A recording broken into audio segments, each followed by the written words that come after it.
Hello everyone. In today's video, we are going to talk about food additives. We'll be talking about the definition of food additives, what is the need and importance of food additives, and what are the various types of food additives. One by one, we'll be dealing with all the different types of food additives. This is the part one of the video. In this video, we'll be talking about antioxidants and chelating agents.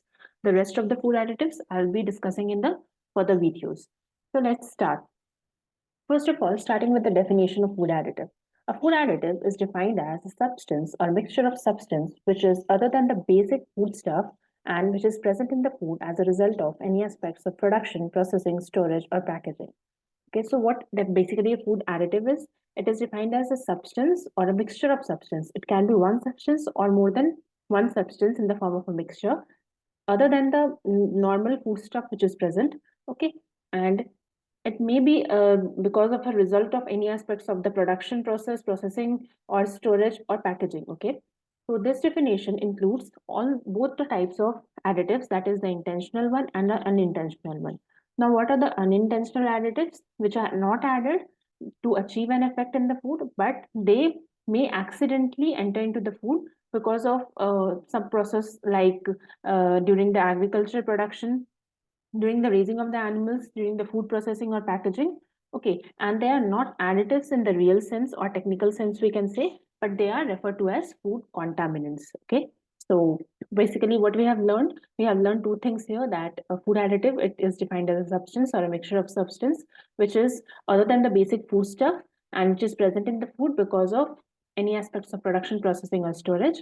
And the second thing is there are two types of additives. One is the intentional one, which is added intentionally in order to provide some effects to the food, and one is the unintentional one, which is not added to achieve any particular effect, but it has been accidentally, and it has accidentally entered the food product because of some reasons, like they might have been used in the during the agricultural production or during the raising of the animals, and during the storage or packaging time, and they are not additives. Okay, in technical sense they are termed as food contaminants. Now, on the basis of an expert committee on food additives, which are who are the representatives of FAO and WHO, they have defined food additive as a non-nutritive substance which is added intentionally to the food in small quantities in order to improve its appearance, flavor, texture, and storage properties. Okay, this is the definition given by the expert committee on food additives, which is given by the members, or we can say representatives of FAO and WHO. Next is the definition. Okay, this particular definition, which is given by the expert committee, it excludes the substances which are added primarily for their nutritive value, such as the vitamins and minerals. Okay, we will not include the vitamins and minerals if they have been added to the food in order to fortify or enrich the food. Okay, it will include all the other food additives irrespective of the ones which are added for improving the nutritive value, that are the vitamins and minerals.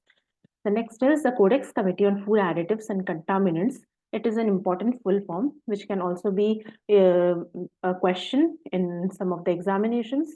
So it is better to note this down, that CCFAC stands for Codex Committee on Food Additives and Contaminants. Okay, it establishes and endorses the permitted maximum or guidelines level for individual food additives. Like, it tells the maximum limit, okay, up till which food additives could be added, and the different maximum levels of contaminants as well as the naturally occurring toxicants in food and animal feed. Okay, so Codex Committee on Food Additives and Contaminants is the body that is responsible for setting up the limit, or the maximum acceptable limit, we can say, for particular food additives or contaminants or the naturally occurring toxicants, up till which the food would be acceptable. Now, next is regarding the additives, the committee considers technological justifications and the need for proposed level of use. It also develops and enables general risk analysis for all foods through the general standards for food additive. Like I have said, that they set the limit up till which a particular food additives could be added, or up till which if there is a contaminants present, it is like neglected. Okay, so this particular committee, it considers the technological justification and the need for the proposed level of use. Like if this much particular amount of additive could be used, they provide it with the help of with the technological justification that okay, up till this limit, it won't cause major harm to the public. Okay, so it also develops and enables general risk analysis for all food through the GSFA, that is General Standards for Food Additives.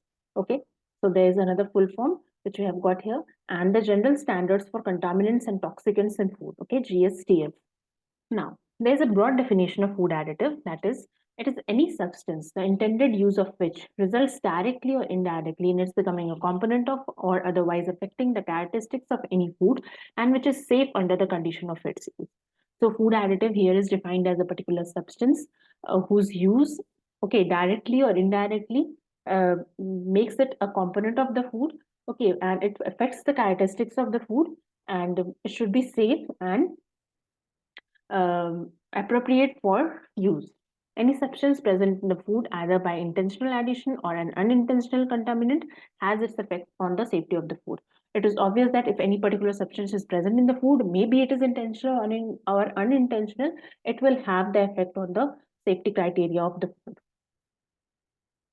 Now, we'll be talking about the need for food additive or why food additives are important. Okay. So additives, they have provided protection against the food spoilage during storage, transportation, distribution, and processing. Okay, we all know that why these additives are added. The major thing is in order to protect the food against the spoilages which occur during the time of storage, transportation, distribution, or processing. Okay, also, with the present degree of urbanization, it is impossible to maintain the food distribution without the processing and packaging with which many additives are involved. Okay, like right now, in order to feed the current populations, we have a huge population of our country, and in order to uh, fulfill the demands and in order to like cover up the long transportation time that is taking place, okay, we need to maintain the shelf life of the foods. Okay, so in order to extend the shelf life, we need these kind of food additives. So a number of factors, they have led to the demand for food additives, such as one of them is the convenience food. Now, what are these convenience foods?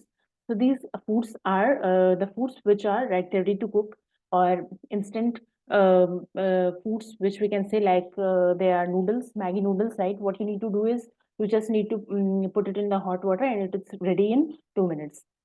Maybe it is not ready in 2 minutes, which is being said in the advertisement, but it is something which you like don't require you to do a lot of cooking work, right? It is an instant noodles. So that kind of things are called convenience food. So like a can of vegetable soup, which the example is given here, this is a convenient food since various vegetables they have been cut, blended, supplemented with spices and so on, and it just requires you to warm up before use. So it is in great demands nowadays. Okay, like instant heat and serve, ready to cook. These all are convenient foods. So it like if we say see to the like the data, it is 60% of the food that Americans buy are the convenient foods. Okay, they have these foods are making up a large, they are covering up a large portion of the population. Okay, which are dependent on that. So such food results in saving considerable amount of time and effort in food preparation at home, restaurants, etc. Because right now, in this today's busy world, everyone they lack times. Okay, so more and more people are now getting dependent on these kind of foods. So this convenience food revolution, it would never have been possible without the food additives because these are the food additives are the only things which are helping them to keep the food for a longer period of time and help them in fulfilling the demands of such kinds of needy people. Now, additives they also permit the variety of foods that we deem desirable and certainly are objectively important in maintaining good nutrition.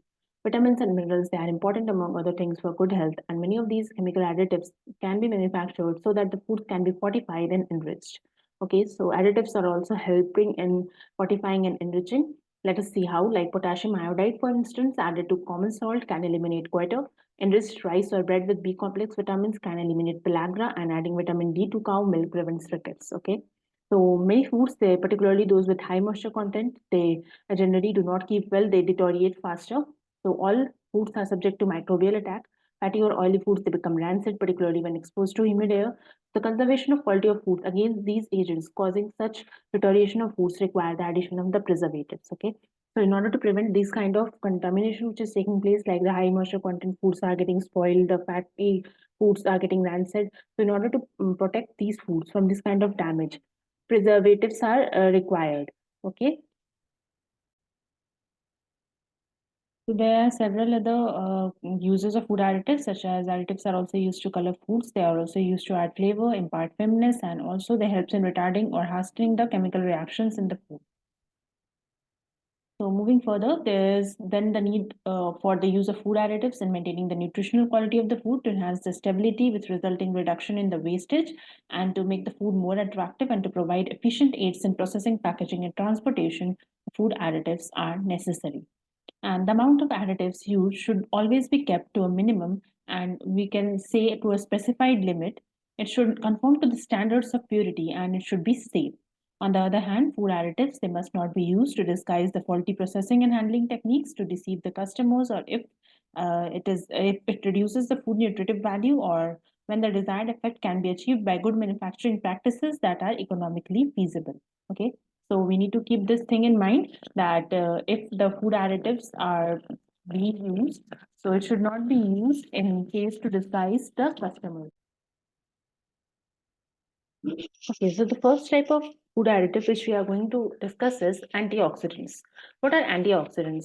So antioxidants are the substances which are added to fats and fat-containing substances to retard the oxidation and thereby prolong their wholesomeness, palatability, and sometimes the keeping time. So is a kind of food additive, and it is a substance which is mainly added to the fat and fat-containing food substances in order to prevent the oxidation and enhance their palatability, wholesomeness, and the keeping time. Vegetables, they contain several antioxidants besides the vitamin C and E, especially the flavonoids, of which quercetin in onions and apples and epigallocatechin in tea are typical examples. So these are two of the most important terms of antioxidants. They are the antioxidants which are present in the apples and onions and the tea. So it is one of the important questions which might be asked in the exam that name the antioxidant which is present in the tea and name the antioxidant found in onions or apples, or it can quercetin can be given and it might be asked to match the column. Okay, so flavonoids, they have become the subject of intensive research in the recent years for their strong antioxidant properties. Next is vitamin C and E. They are the two antioxidants which are present in the living creatures, including ourselves, which fulfill the antioxidant role and which are also widely used as supplementary additives. So vitamin C and E also acts as antioxidants and they are present in the living creatures and they fulfill the antioxidant role, and they're also widely used as supplementary additives. These are among the safest known chemical, and a recent survey concluded vitamin C inhibits the formation of carcinogenic nitrosamines and it stimulates the immune system and protects against chromosomes breakage and regenerates the vitamin E as a part of the antioxidant defense system. Okay, these are some of the work which is being done by the vitamin C. Okay, it inhibits the formation of carcinogenic nitrosamines and it also stimulates the immune system and protects us from chromosome breakage. Okay, and it also regenerates the vitamin E. Some antioxidants used in foods are butylated hydroxyanisole, butylated hydroxytoluene, propyl gallate, and tertiary butyl hydroquinone. They are all phenolic substances. Thiodipropanoic acid and dial oryl thiodipropionate are also used as food antioxidants.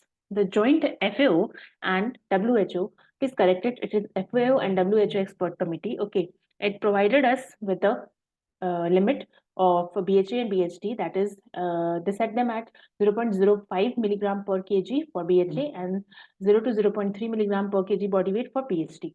So naturally occurring substances that act as antioxidant is the tocopherol, and tocopherols, they act as a biological antioxidant in plants and animal tissue, but they are rarely used as additives because they are quite expensive. So antioxidants, their main function is to prevent the oxidation, and they work by interrupting with the free radical chain mechanism involved in the lipid oxidation. They are effective in small concentration, that is 0.01% to 0.02%. Browning of cut fruits and vegetables is due to the enzymatic oxidation of phenolic substances, and antioxidants prevent this kind of discoloration. Ascorbic acid is used as an antioxidant in this case, and it helps in preventing the browning. Acids such as citric, phosphoric, and acids, they increase the effectiveness of ascorbic acid in preventing browning. Now, the next food additive is the chelating agent. So chelating agents, they are also called as sequestrants, okay? So they are the compounds that form complexes with the metal ions, and many metals, they exist in food, okay, in the naturally chelated form, such as the magnesium in the chlorophylls, iron in ferritin, and hemoglobin and copper, zinc, and magnesium in enzymes. So when metallic ions, they are released due to hydrolytic or other degradative reactions, they are free to participate in the reactions that lead to discoloration, oxidative rancidity, turbidity, etc. So addition of these kind of chelating agents, they help in complexing of these metal ions and thereby stabilization of the foods. Compounds containing two or more functional groups such as hydroxyl, sulfhydryl, carboxyl phosphate, etc. They chelate with metals under favorable conditions, and chelators which are mainly used in the food industries are sorbic acid, polycarboxylic acid, polyphosphates, EDTA, etc. Chelating agents, they are often confused that they are an antioxidant, but they are not antioxidants. Okay, they serve as scavenger of metal which catalyze oxidation. Therefore, they might be called as antioxidant synergists. Okay, the polyphosphates and EDTA, they are used as chelating agents in canned seafoods. EDTA is a chelating agent which is permitted for use in the food industry as a chemical preservative, and calcium disodium EDTA and disodium EDTA, they have been approved for use as food additive by the US FDA, that is United States Food and Drug Administration. Polyphosphates, sodium acid, pyrophosphates, and metaphosphates, they are chelating agents of limited cold water solubility. They have been used as anti-browning agents for fresh peeled fruits and vegetables at a concentration low as 0.5 to 2%. So these are used for preventing the browning in the fresh fruits and vegetables. Pectin is also a naturally occurring anionic polysaccharide, and at a concentration of 0.5%, it gives between 5 and 10% inhibition of apple juice browning. So citric and phosphoric acid, they are used as acidulants in soft drink beverages. They chelate with metals, which otherwise promote the oxidation of flavor compounds and catalyzes discoloration reaction.